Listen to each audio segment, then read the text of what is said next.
Super ওভারে সৌরভ নেত্রাভালকারের বোলিংয়ের কাছে পেরে ওঠেনি সাবেক বিশ্ব চ্যাম্পিয়ন পাকিস্তান। তবে সব ঠিক থাকলে এই বাঁহাতি পেসারের খেলার কথা ছিল ভারতের জার্সিতে। সে দেশের হয়ে 2010 সালে অনূর্ধ্ব-19 বিশ্বকাপও মাতিয়েছিলেন। এরপর অজিত আগারকার, জহির খান, আবিষ্কার সালভি, ধবল কুলকার্নির মতো পেসারের কারণে রঞ্জি ট্রফিতে জায়গা হয়নি মুম্বাই দলে। সে কারণে পড়াশোনায় মনোযোগ দিতে চলে যান যুক্তরাষ্ট্রে। নিউ ইয়র্কের কর্নেল বিশ্ববিদ্যালয়ে স্নাতকোত্তর শেষে যোগ দেন চাকরিতে। সেখানে চাকরির পাশাপাশি ক্রিকেট চালিয়ে যান। পরে সুযোগ পান যুক্তরাষ্ট্র দলে, খেলেছেন নিজের প্রথম বিশ্বকাপ, সেখানেই বাজিমাত করেছেন।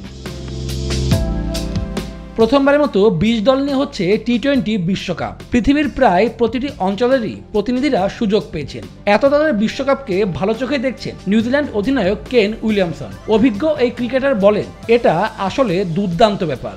এখন থেকে এভাবে বিশ্বকাপ আয়োজনের পক্ষে তিনি। এ সময় তিনি আরও বলেন, টুর্নামেন্টের সময় যে কোনো কিছু হতে পারে, এটাই খেলার সৌন্দর্য। কিন্তু দিন শেষে এটা খেলার উন্নয়নও করবে। প্রথমবারের মতো ক্রিকেট বিশ্বকাপ আয়োজন করছে যুক্তরাষ্ট্র, কিন্তু নিউ ইয়র্কের নাসাউ কাউন্টি আন্তর্জাতিক স্টেডিয়ামের উইকেট নিয়ে তীব্র সমালোচনার মুখে পড়েছেন আয়োজকরা। এই উইকেট যে খেলার অনুপযুক্ত তা স্বীকার করেছে বিশ্ব ক্রিকেটের নিয়ন্ত্রক সংস্থা আইসিসি। সংবাদ বিজ্ঞপ্তির মাধ্যমে নিজেদের এমন উপলব্ধির কথা জানায় আন্তর্জাতিক ক্রিকেট সংস্থা।